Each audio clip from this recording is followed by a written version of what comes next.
नमस्कार दोस्तों। घर में खुशहाली जा चुकी है, टेंशन आपके घर में हमेशा ही बनी रहती है। घर में रहने वाले व्यक्तियों के बीच में आपस में प्रेम नहीं रह गया है, कलेश बना रहता है। आपके ना चाहते हुए भी आपके घर में लड़ाई झगड़े हो जाते हैं। तो ऐसे में आप अपने घर में कोई भी एक काम करना शुरू कर दें, निश्चित ही आपके घर में सफलता आना शुरू हो जाएगी। साथ में आपके घर से टेंशन जाएगी और आपके घर में रहने वाले व्यक्ति एक दूसरे के साथ प्रेम से रहने लगेंगे। क्योंकि प्रत्येक व्यक्ति अपने घर की खुशहाली चाहता है, टेंशन फ्री चाहता है।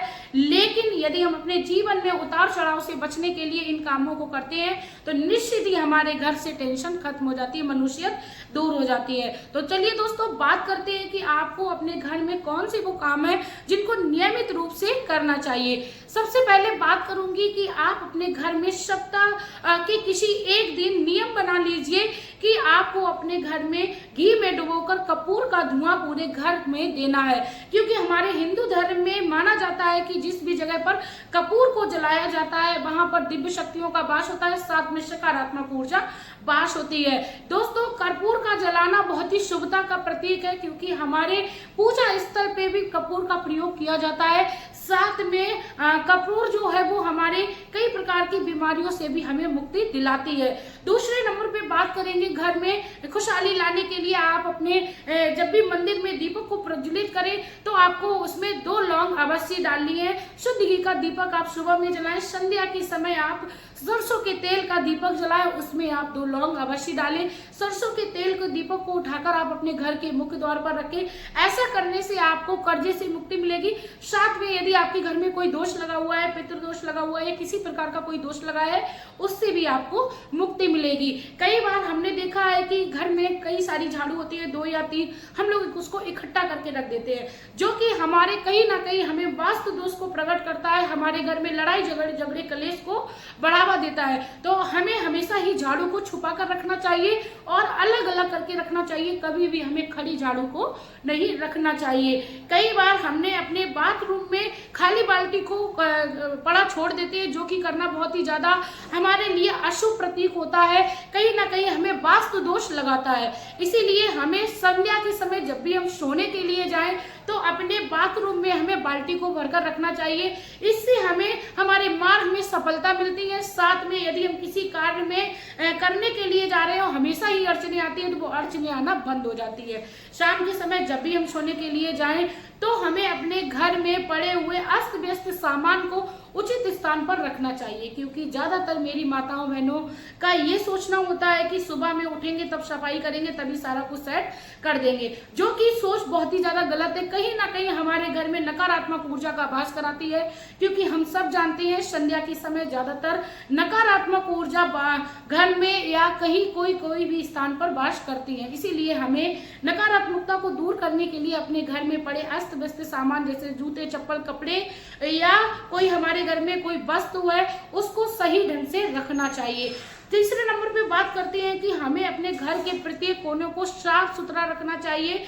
क्योंकि साफ सुथरा जब हम अपने घर के कोनों को रखते हैं तो कहीं पर कोई मौका ही नहीं मिलेगा नकारात्मक ऊर्जा को स्थान देने के लिए। इसके साथ ही दोस्तों, आप लोगों को महीने में एक बार मिश्री युक्त खीर को बनाना चाहिए। माता लक्ष्मी को समर्पित करने के बाद आप अपने घर की जो बुजुर्ग महिला है उनको सबसे पहले खाने को दीजिए। क्योंकि हमारे हिंदू धर्म में ऐसी मान्यता है कि घर की जो भी महिलाएं होती हैं वो माता लक्ष्मी का स्वरूप होती हैं। इसीलिए हमें घर जो खीर है वो पूरे परिवार के साथ एकत्र होकर बैठकर खानी चाहिए। इससे हमारे घर में प्रेम संवाद बढ़ता है, साथ में लड़ाई झगड़े कलेश में से भी हमें मुक्ति मिलती है। तीसरे और इसके बाद मैं बात करूंगी दोस्तों कि सूर्यास्त के समय हमें ऐसे कौन से काम है जिनसे बिल्कुल बचना चाहिए। हमारे हिंदू धर्म में इन कामों को करना बिल्कुल वर्जित बताया गया है। खाना पीना, जागना और सोना उठना, यानी अगर हम सो रहे हैं तो हमें सूर्यास्त से पहले उठ जाना चाहिए। सूर्यास्त के समय हमें खाना पीना भी नहीं चाहिए, प्रभु की पूजा में लगना चाहिए। सूर्यास्त के बाद हमें भूल कर भी झाड़ू नहीं लगानी चाहिए। यदि आपके घर में किसी कारणवश गंदगी बहुत ज्यादा हो गई है, आपको नहीं देखे चुक रही, तो आप किसी भी वाइपर की सहायता से उस गंदगी को इकट्ठा कर सकते हो, अपने घर में साफ सफाई कर सकते हो। लेकिन आपको झाड़ू से साफ सफाई नहीं करनी है। सूर्यास्त के समय हमें किसी से अपशब्द नहीं बोलने चाहिए, गाली गलौज नहीं करना चाहिए, किसी के प्रति हमें दोष अपने मन में खिन्नता नहीं रखनी चाहिए। साथ में सूर्यास्त के समय हमें रोना भी नहीं चाहिए, जो कि यदि हम करते हैं अपने घर में तो कहीं ना कहीं हमारे घर में अशुभता का प्रतीक होते हैं और कहीं ना कहीं हमारे घर में टेंशन का कारण बन जाते हैं। हमें हमेशा ही प्रसन्नचित अवस्था में रहना चाहिए, श्री हरि की पूजा करनी चाहिए। यदि आप अपने घर में हमेशा ही खुशहाली बनाए रखना चाहते हो तो सुबह 6 से 8 बजे के बीच में आप अपने घर की पूजा को पूर्ण कर लें और घर के पूर्व या उत्तर दिशा की ओर मुख करके बैठे। और आप चाहें तो किसी कुश का आसन ले सकते हो, नहीं तो आपके घर में जो भी आसन है आसन जरूर आप लगाकर पूजा करें, यानी आसन पर आपको बैठकर या खड़े होकर ही पूजा करनी है। घंटी की ध्वनि आप प्रतिदिन अपने घर में करें। कई लोग घंटी का महत्व ही नहीं समझते हैं। यदि हम घर में प्रत्येक दिन घंटी की ध्वनि करते हैं, इससे हमारे घर में कई प्रकार के अदृश्य जीवाणु खत्म होते ही होते हैं, साथ में दिव्य शक्तियों का वास होता है। क्योंकि हमारे हिंदू धर्म में जब हम भोजन भगवान को ग्रहण कराते हैं या उनकी पूजा करते हैं तो घंटी को बजाना सिर्फ और सिर्फ इसी बात का प्रतीक होता है कि भगवान हमारी पूजा को स्वीकार करें। शंख को हमें अपने घर में यथाचित स्थान पर अवश्य रखना चाहिए। शंख का आप विधिवत पूजन करिए। जब भी आप पूजन करने जाएं तो आप अपने घर के मंदिर में आप उस शंख को रख लीजिए और उस शंख पे जिससे भी भगवान का आप पूजन करते हो, हल्दी कुमकुम रोली जो भी आपके पास है, चंदन जो भी आपके पास सामग्री है, उससे आप उस शंख का भी तिलक करें। अक्षत चढ़ाएं। आपको याद रखना है अक्षत जो है वो टूटे हुए नहीं होने चाहिए। इससे आपके यश कीर्ति विद्या में बढ़ोतरी होती है, क्योंकि शंख कोई साधारण चीज नहीं है। शंख समुद्र मंथन से प्रकट हुई 14 रत्नों में से एक रत्न है। शंख माता लक्ष्मी को अति प्रिय है। जिस भी घर में शंख की ध्वनि की जाती है वहां पर माता लक्ष्मी का स्वतः ही वास होने लगता है। माता लक्ष्मी का बीज मंत्र ओम श्रीम या ओम श्रीम ह्रीम श्रीम कमली कमलाय का नमः, हमें इस मंत्र का उच्चारण करना चाहिए। जो भी व्यक्ति इस मंत्र का उच्चारण करता है उस घर से माता लक्ष्मी कभी नहीं जाती हैं। भगवान श्री हरि के साथ माता लक्ष्मी की हमें पूजा करनी चाहिए। दोस्तों, एक सबसे खास चीज जो है वो ये है, बृहस्पतिवार के दिन हमें पीले रंग के वस्त्रों को पहनना चाहिए, जो कि हमारे घर में खुशहाली लाने का बहुत ही सर्वश्रेष्ठ साधन है।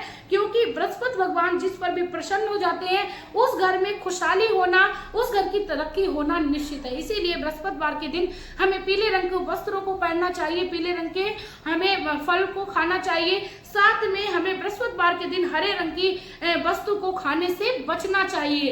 इसी के साथ दोस्तों, बुधवार के दिन हमें हरे रंग के वस्त्रों को पहनना चाहिए, हरे रंग के फल का सेवन करना चाहिए और बुधवार के दिन हमें पीले रंग के फलों को खाने से बचना चाहिए। दोस्तों, ये बहुत ही ज्यादा इंपॉर्टेंट बात थी, मैंने आप लोगों को बताई।